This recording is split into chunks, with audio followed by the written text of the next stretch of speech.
Dober dan, sem Franci Novak in predstavljam pesem za pesniški turnir. Na obisku. V kotu stanovanja, v dnevni sobi stoji visoka sobna rastlina.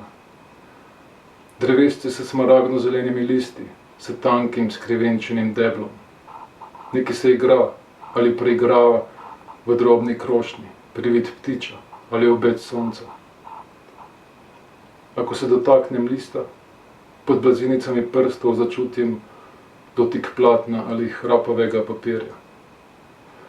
Je to drevesce umetno, vprašam. Gostiteljica prikima.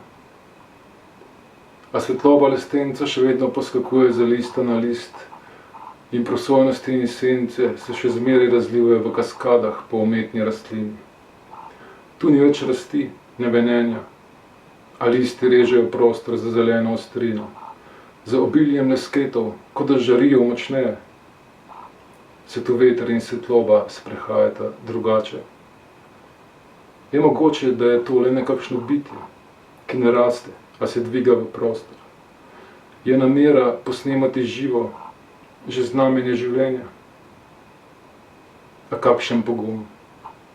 Poskušati govoriti govorico drevesa, biti živo v sobi te hiše, kjer ni vetra, kjer ni prave prsti.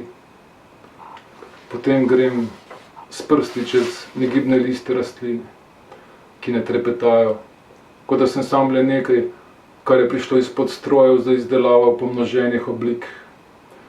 Iz skrbno načrtovanih kalupov, z živimi, poenotenimi barvami za organe, z izsekanimi, lepo oblikovanimi listi, trdno prišitimi na stebla.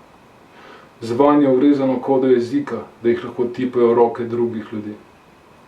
In zrem s čudenjem in osuplostjo skozi okno, iz sobe, ker ni vetra, ker ni prave prsti, in poskušam govoriti ali kričati iz tega, kar sem.